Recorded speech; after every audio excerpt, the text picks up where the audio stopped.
नमस्कार, मैं हूं विदिशा और आप देख रहे हैं पार्थशर समाचार सत्य परमो धर्म। आइए देखते हैं आज की एक्सक्लूसिव न्यूज।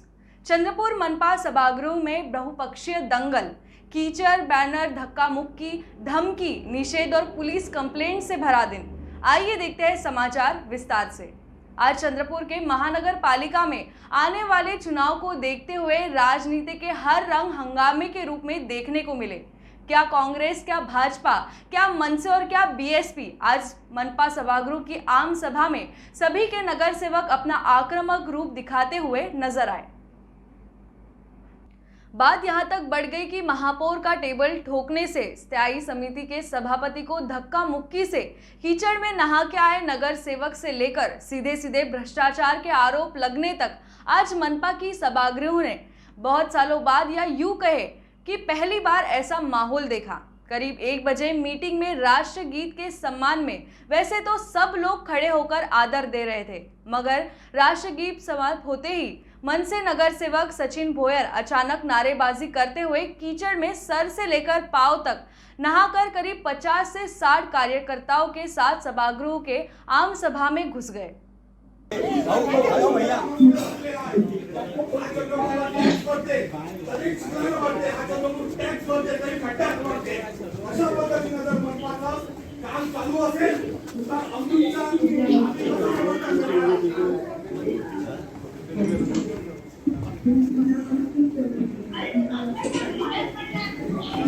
आणि साहजिक आहे, मला माहित आहे तुम्हाला या गोष्टीचा राग आला असेल, पण तुम्हाला ही गोष्ट पाहिजे की ज्यावेळेस चंद्रपुरातील सर्वसामान्य नागरिक हा चित्रानं भरून जेव्हा आपल्या घरी जातो तेव्हा त्याला किती वाईट वाटतं त्याच्याबद्दल काही पाहिजे। माझी तुमच्याकडे महापौर मॅडम, माझी तुम्हाला मॅडम मला याची जाणीव आहे म्हणूनच मी आम सभेची गरिमा खराब होऊन राहिली मॅडम, आणि तिकडे लोक मरत आहे तर त्याची गरिमा खराब नाही होणार का मॅडम? मागच्या सुस्त पद्धतीने त्या अमृतचं काम चालू आहे। अमृतची तक्रार कधीपर्यंत केली?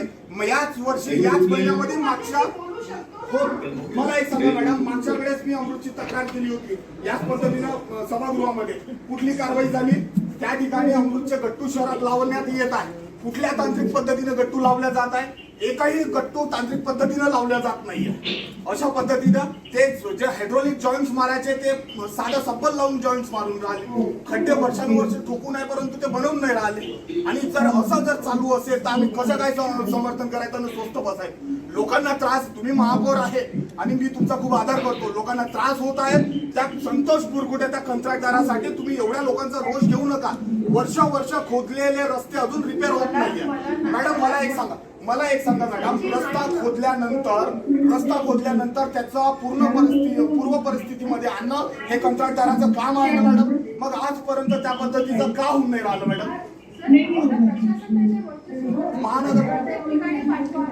मान्य महापौर मॅडम नाही, 31 मार्चला त्याची मुदत संपली होती, मी त्याला दंड आकारण्याची वारंवार मागणी केली। आणि मॅडम मला एक सांगा, केंद्र सरकारची अति महत्वाकांक्षी योजना आहे आणि या योजनेचं असं निकृष्ट आले जर नियोजन शून्य कारभार होत असेल तर हे तुम्ही तरी सहन करणार का मॅडम? आज मी या अमृतच्या जे कोणी पाठराखण करत आहे, जो कोणी त्याला पाठीशी घालत आहे, या सगळ्यांचा मी विरोध करतो। मी एक सर्वसामान्य चंद्रपूरकर आहे, मी टॅक्स भरतो आणि चिखलामध्ये भरतो, मी टॅक्स भरतो आणि खड्ड्यात भरतो। राहुल हा विषय गंभीर विषय आहे, याच्यात मधात खोडी काढू नको। मी कोण आहे? मला लोकांनी कशाला पाठवलं या ठिकाणी? मला लोकांनी कशाला पाठवलं? जी लोकांची समस्या आहे ती इथं चर्चा झाली पाहिजे। मागच्या कुठल्या सभागृहामध्ये त्या संतोष मुरकुटेला बोलवा, त्याला असं काम केलं जाते। बाजूच्या नागपेडमध्ये अमृतची योजना चालू आहे, त्याचे कशा पद्धतीने जॉईंट चालू भरले जात आहे, तुम्ही त्याची चौकशी करा ना मॅडम। सर तुम्हालाही विनंती आहे, अधिकारी म्हणून तुम्ही एकदा जेव्हा मी फिरलो मला त्याचा त्यांना दाखवा ना मॅडम।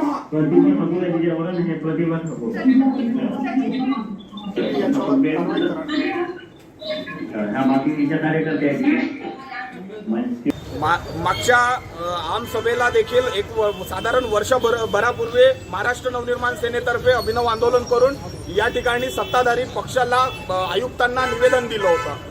त्यांना सांगितलं होतं की ज्याप्रमाणे अमृतचं नियोजन शून्य निकृष्ट काम आहे त्याच्यावर तुम्ही वेळेत कारवाई करा, नाहीतर चंद्रपूरकरांना त्याचा खूप त्रास होणार. आजच्या घडीमध्ये पावसाचे दिवस आहे, पूर्ण चंद्रपूर हे चिखलानं माखलेलं आहे. सगळ्या रस्त्या शहरातील मुख्य रस्ते, जोड रस्ते, प्रभागातील गल्ल्या सगळ्या ठिकाणी चिखल गड्डे पाहायला मिळत आहे आणि नागरिकांना एवढा त्रास असताना देखील मनपा प्रशासन झालं, सत्ताधारी पक्ष झाला, हे झोपा काढत आहे. याचाच निषेध म्हणून आज सर्वसामान्य चंद्रपूरकर जो नियमित टॅक्स भरते, सर्वसामान्य चंद्रपूरकर जो नियमित टॅक्स भरून चिखलामध्ये भरते, जो नियमित टॅक्स भरते आणि खड्ड्यामध्ये मरते, अशा पद्धतीच्या भूमिकेमध्ये आज या ठिकाणी आलो आहे.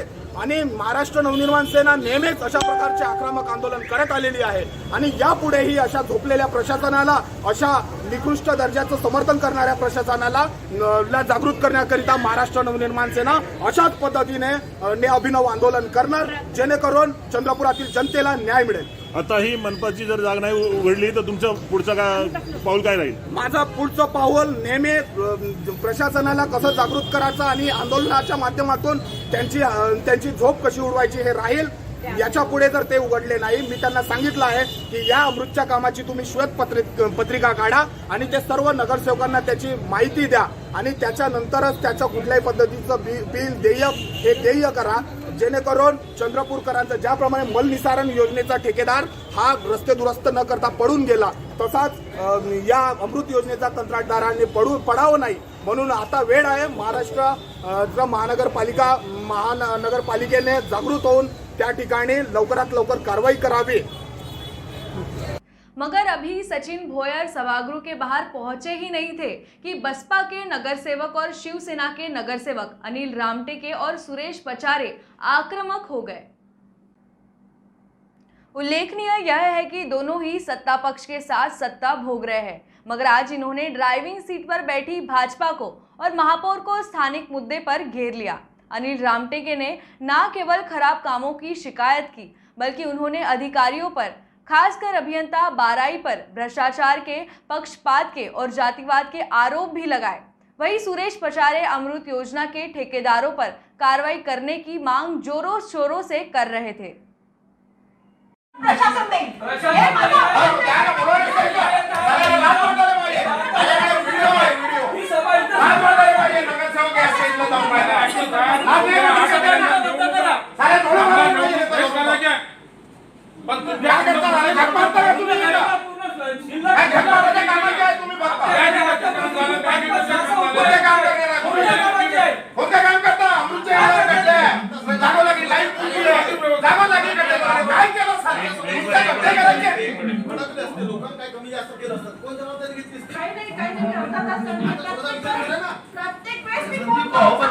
आंदोलनवाले उभे आहेत. अमृतसाठी का बांगड्या घातल्या का अधिकाऱ्यानं? अमृतसाठी बांगड्या घातल्या का अधिकाऱ्यानं? मला सांगा. काय एवढ्या त्याच्या कानावर हात ठेवून बसलेले अधिकारी का बरं बसलेले अधिकारी? कानावर झाले किती पैसे घातले तुम्ही का बरं असं चुपचाप ठेवता? आल्याला उभा करा, डोळे मारा त्याला उभा करून. काय बरं झालं असं काम होऊन राहिलेलं?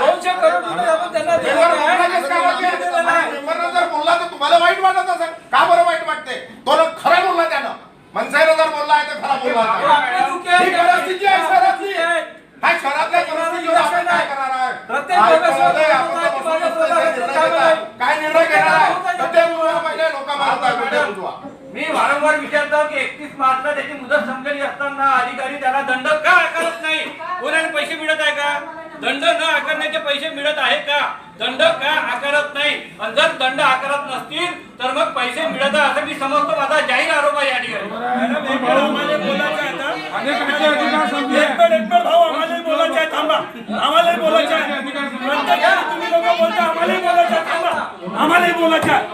हमेशा पप्पू देशमुख बोलते, सर्वच बोलते. ऑनलाइन मध्ये तुमचे झगड़े चालू है, आमसे क्या बोलना?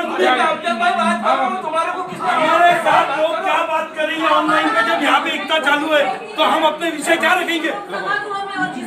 वार्ड में थोड़ा घूमते लोग क्या क्या बोल रहे हैं, डाले आगे दे रहे वार्ड के अंदर. उल्लेखनीय यह है कि दोनों ही सत्ता पक्ष के साथ सत्ता भोग रहे हैं, मगर आज इन्होंने ड्राइविंग सीट पर बैठी भाजपा को और महापौर को स्थानिक मुद्दे पर घेर लिया. अनिल रामटेके ने न केवल खराब कामों की शिकायत की, बल्कि उन्होंने अधिकारियों पर, खासकर अभियंता बाराई पर भ्रष्टाचार के, पक्षपात के और जातिवाद के आरोप भी लगाए। वहीं सुरेश पचारे अमृत योजना के ठेकेदारों पर कार्रवाई करने की मांग जोरों शोरों से कर रहे थे। नमस्कार, मैं अभी महानगर पालिका के बसपा गट नेता के साथ हूँ। सर, आज की प्रेस मीटिंग का मुद्दा बताइए। प्रेस मीटिंग का मुद्दा ये है कि डॉक्टर बाबा साहब आम्बेडकर नगर की कई समस्याएं हैं। गए 2 महीने से मैं उस समस्या का महानगर पालिका में ऑफिसरों के पास में जाके उसका निवेदन दे चुका हूँ, लेकिन उस निवेदन पे मुझे ऐसा कुछ ये नहीं दिख रहा है कि डॉक्टर बाबा साहब आम्बेडकर नगर, बाउपेट, लालपेट कॉलोनी और मांकाली कॉलोनी, यहाँ सबसे ज़्यादा पहली समस्या ये है कि डेंगू के बहुत सारे पेशेंट मिल रहे हैं। दूसरी समस्या ये है कि वहाँ के रोड, नाला, गड्ढे रहने के वजह से काम की सुविधा अभी तक हुई नहीं है। मैं हर दम महापौर मैडम, आयुक्त साहब से हमेशा निवेदन किया हूँ, लेकिन उन्होंने मेरे निवेदन पे निराशा की है। मेरा एक ही कहना है कि अगर निधि नहीं है तो आप जनरल फंड दीजिए।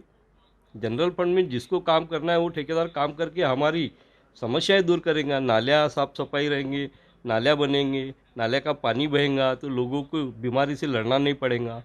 तो ये सारे जो मुद्दे हैं, तो ये मुद्दे गए 2 महीने से मैं चला रहा हूँ, लेकिन मुझे इस मुद्दे पे एक भी रुपये का मतलब कहीं से भी ऐसा नहीं कि तुम्हारे तरफ हम आते हैं और तुम इस काम जो बता रहे बाबा साहब आम्बेडकर नगर का या लालपेट का हो या बाउपेट का हो कि हम इस पर कुछ भी निवारण करेंगे। आयुक्त साहब ने गए 2 दिन से मुझे बोले हैं कि रामटेके जी, मैं आपके प्रभाग में आता हूँ और मैं आपके प्रभाग का सर्वे करके उसके बाद में आपको निधि देने इच्छुक समझूंगा। तो मैं गए 2 दिन से इंतज़ार कर रहा हूँ, लेकिन आयुक्त साहब भी नहीं आए। जब आयुक्त साहब के हम बोलते हैं कि जब तुम आ नहीं सकते तो किसी ऑफिसर को भेजो, कोई तो भी मुद्दा होना चाहिए ना हमारे को। तो क्या आपके साथ पक्षपात हो रहा है, और अगर हो रहा है तो किसने और क्यों? पिछले टाइम में बाराई साहब से मैं एक निवेदन इनके ऑफिस में लेके गया था। उन्होंने मेरे को बोला कि मैं आपका काम नहीं कर सकता, मेरे फाइल उन्होंने ये की। उस मुद्दे पर भी मैं चुप रहा। उसके बाद में मैंने उनको बोला कि आप नहीं कर सकते हो तो दूसरे इंजीनियर को भेजो, मेरे प्रभाग का सर्वे कीजिए। नाला, रोड, जो गंदगी मेरे प्रभाग में है, क्या मेरे प्रभाग के गोर गरीब लोग जो भी एससी हो या एसटी हो या ओबीसी हो, ये जनता के टैक्स नहीं दे रही क्या आपको महानगर पालिका को? जब टैक्स दे रही तो उनका अधिकार उनको मिलना चाहिए। नगर सेवक के नाते मेरा हक है और वही हक मांग रहा हूँ मैं माननीय आयुक्त साहब को और माननीय बाराई साहब को। और बाराई साहब ऐसे है कि वो जाति पक्ष देखते हैं, आयुक्त साहब नहीं देखते। लेकिन बाराई साहब एक ऐसी मछली है ये महानगर पालिका की, पूरे ऑफिसरों की दिशा भूल करके रखे है उन्होंने। ये मेरा सीधा सीधा बाराई साहब पे आरोप है। और एक मछली पूरे समंदर को खराब करती है और वो है मछली बाराई साहब। मैं सर, आप बसपा के सत्ता में होने के बाद भी आपका मन मुताबिक काम नहीं हो रहा है, तो इसका कारण क्या है? नहीं, सम्माननीय महापौर साहब की तरफ मैंने जो भी काम दिया है, महापौर साहब मैडम जी ने मेरा काम किया है। लेकिन आज के पीरियड में कैसा है, आयुक्त साहब ये कहना चाहते हैं कि हर चीज़ का मैं स्पॉट इंस्पेक्शन करूंगा, उसके बाद में ही उस प्रभाग को निधि दूंगा। लेकिन आयुक्त साहब ने ये बात समझना चाहिए कि उनके पास अगर टाइम नहीं मिलता है तो किसी इंजीनियर को भेज के सर्वे करके हमारा जो है प्रश्न वो कि नहीं करवाना चाहिए। अगर वो नहीं करवाते हैं तो फिर नगर सेवक के नाते हम तो ये बोलेंगे कि हम सत्ता में रह के भी कोई काम के नहीं है। फिर हम अम्बेडकरी चळवळ के हैं, हमारे को अपनी चळवळ जो बाबा साहब ने दी हुई दीक्षा और बाबा साहब ने दिया हुआ ध्यान जो हम अभ्यास के थ्रू आगे बढ़ाना चाहते हैं उसको हम बढ़ा के रहेंगे। हम बाबा साहब के बच्चे हैं, किसी को डरने वाले नहीं हैं। चाहे हमारे प्रभाग में अगर काम नहीं करते तो हमारे प्रभाग में एक ही समाज के नहीं है, हमारे प्रभाग में एससी, एसटी, ओबीसी सब प्रभाग के लोग, सब जाति के लोग हैं और सब जाति के लोगों का हम कि नए नेतृत्व करते हैं और हम हमेशा करेंगे। और हमारे एक ही मांग है कि हमारे ये काम अगर नहीं किया जाता है तो हम आज के बाद में उपोषण पर भी बैठने की ताकीद आयुक्त साहब को दे रहे हैं। इतने में तीसरे घटनाक्रम में कांग्रेस के नगर सेवक नंदू नागरकर, सुनीता लोडिया, संगीता भोयर, अमजद और अन्य बैनर लेकर महापौर टेबल तक पहुंच गए, जिस पर स्थानीय समिति के सभापति रवि आसवानी ने आक्षेप लिया और इस तरह की बैनरबाजी अवैध है यह सूचित किया। मगर नंदू नागरकर आक्रामक होकर जब महापौर का टेबल हाथ से बजाकर जवाब मांगने लगे, तब महापौर राखी कंचर्रावार और सभापति रवि आसवानी भड़क गए।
रवि आसवानी मंच से नीचे उतरे और नंदू नागरकर और रवि आसवानी के बीच धक्का मुक्की तक की बात आ गई, जिसके बाद कुछ नगर सेवकों ने बीच बचाव करके बड़ा कुछ होने से बचाया। इसके बाद महापौर ने सभा को आधे घंटे के लिए स्थगित किया, जिसमें कांग्रेस के नाराज नगर सेवकों को महापौर के केबिन में बुलाकर कुछ समझाने की कोशिश की गई। कैबिन से बाहर आते वक्त तो कांग्रेस के नगर सेवक शांत ही दिखे, मगर उनकी नाराजगी दूर नहीं हुई थी, जिसके बाद नगर सेवक नंदू नागरकर, सुनीता लोडिया, अमजद, संगीता भोयर, इन्होंने पार्थशर से बातचीत करते हुए बड़ा आंदोलन छेड़ने की बात कही। नंदू बाबू, अभी सभागृह में जो भी हुआ है उस बारे में बताइए, बाद में आपका बंद दरवाजे में क्या बात हुई वो भी बताइए। ऑनलाईन मीटिंग असताना मनसेचे पदाधिकारी कार्यकर्ते एक नगरसेवक घेऊन आला. जेव्हा आम्ही स्वतः नगरसेवक आहोत 13 नगरसेवक काँग्रेस पार्टीचे, आम्ही बाहेर बसतो, आमचा पता विरोधी पक्षनेता तिथं गेला. मग तेव्हा प्रशासनानं का करत होते किंवा महापौर का करत होत्या, आमचा अधिकार हक्क आहे. आम्ही त्यासाठी आलो आणि विचारलं हे अपक्ष हे कसे काय आले कार्यकर्ते मनसेवाले, तर ते झगडायला लागले. मी असा टेबल ठोकला तर त्यांनी मला प्लेट फेकून मारली, नेम प्लेट, आणि त्यांचा जो आम्ही फलक ओतला आणि त्या आसवानी नगरचा अंगावर आला धावून. त्याचा आम्ही प्रतिकार केला, आम्ही निषेध केला. सभागृह सोडून महापौर आणि ते सर्व पळून गेले. मग त्यांनी आमची बैठक घेतली, हात बोलवलं. आम्ही त्यांना सांगितलं की तुम्ही सिटी पेजचे जो टॅक्स आहे CSR हे आहे फंड आहे, तुम्ही आतापर्यंत घेतला का नाही. त्या बल्लारच्या पेपर मिल बल्लारच्यामध्ये आहे, नगरपालिकेला 4.5 कोटी भेटते, ऊर्जा नगरला 3 कोटी भेटते, CSR फंड करोडो रुपये भेटते, आतापर्यंत 25 कोटी भेटले, बल्लारच्या पेपर मिलला 50 कोटी भेटले. चंद्रपूरमध्ये त्यांच्या हद्दीमध्ये आमचे 8 नंबर आणि 9 नंबर आमच्या हद्दीत 1000 मेगाबाईट आणि कन्झ्युमर आहे, ते लोकांकडून पैसे घेतात.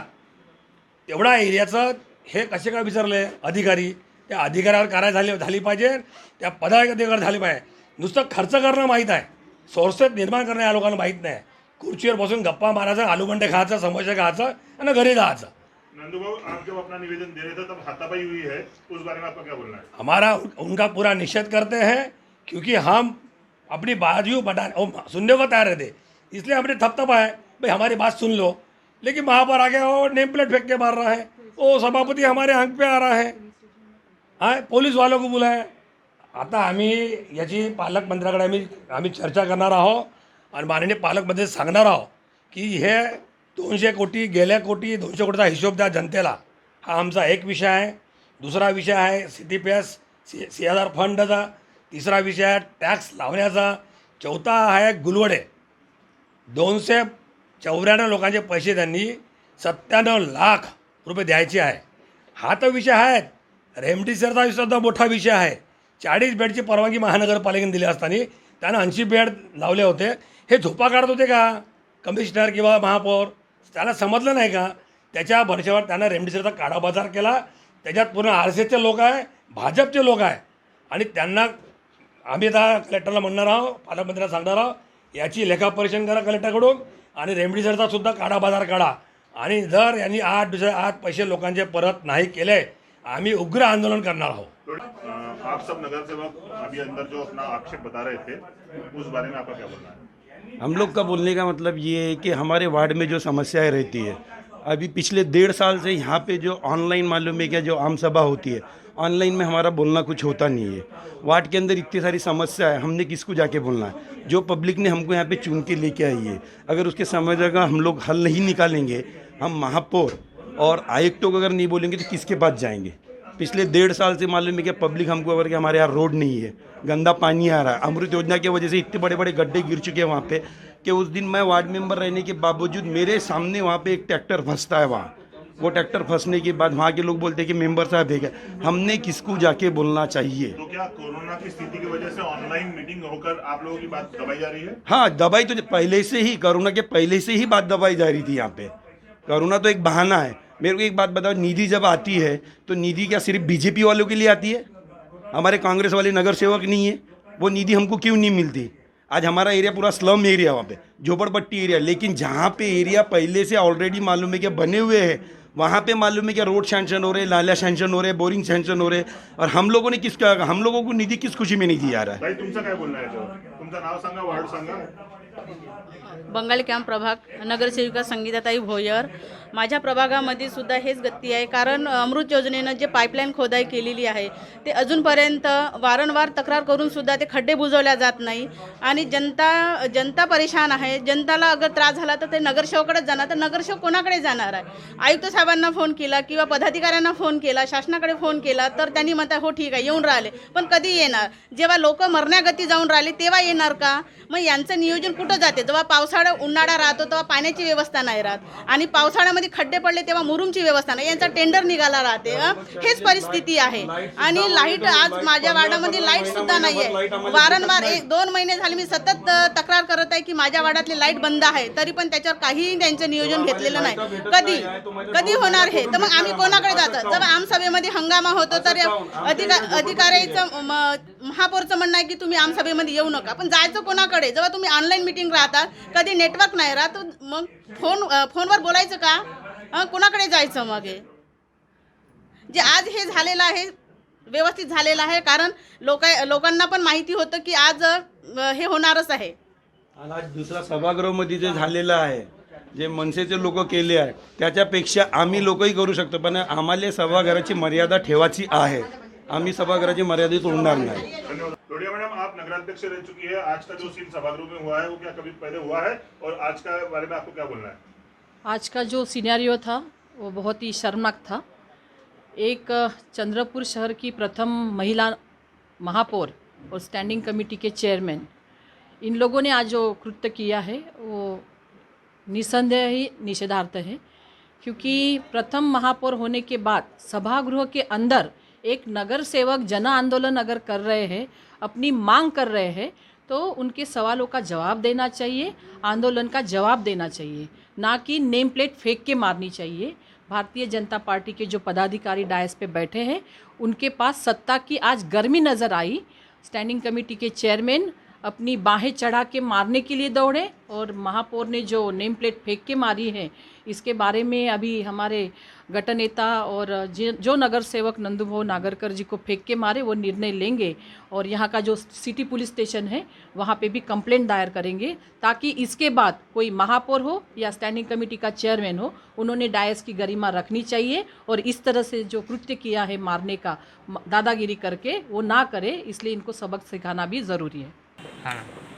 आज आमसभा होती आणि ज्यावेळेस कोविडच्या गाईडलाईन आल्या त्यावेळेसपासून आमसभा ही ऑनलाईन आमसभा असते. त्याच्यामध्ये आम्ही गटनेत्याला निमंत्रण देतो, पण आम्ही कोणत्याही नगरसेवकाला निमंत्रण देत नाही, काही तशा गाईडलाईन आहेत. आणि आज एक मनसेचा नगरसेवक आला होता आणि त्याला आम्ही समज दिली की तू एवढ्या लोकांना आमसभामध्ये घेऊन येऊ नको, कारण की हा सभागृहाचा अपमान आहे आणि त्याला समज दिली आणि तो निघाला. तेवढ्यात हे सगळे काँग्रेसचे नगरसेवक आले आणि आरडाओरड करायला लागले आणि आरडाओरड करता करता त्यांनी माझ्या टेबलपाशी येऊन गोंधळ तर घातलाच आणि त्यांनी माझा टेबल ठोकायला सुरुवात केली. आणि हा महापौरांचा अपमान आहे. ते तर नगरसेवक असून महापौरांचा अपमान करतात, ते नगरसेवक असून या सभागृहाचा अपमान करतात. हे कितपत योग्य आहे? आणि आज मी प्रशासनाला सांगितलं आहे की योग्य ती कारवाई करा. सब मिलकर यह नजर आया कि महानगर पालिका के चुनाव में अब 1 साल से भी कम समय आ गया है और क्या पक्ष या विपक्ष सबके नगर सेवक अपनी अपनी वोटर जनता को खुश करने के लिए पूरे जोरों शोरों के साथ संविधान में दिए हुए अधिकारों का उपयोग करने पर आमदा दिखे। इस विशेष रिपोर्ट को हमारे मुख्य संपादक राजेश नायडू और उप सह संपादिका कुमारी विदिशा बड़केलवार और कैमरामैन अंकुश मड़ावी ने पार्थशर के लिए कवर किया। तो देखते रहिए पार्थशर समाचार, सत्य परमो धर्म। धन्यवाद।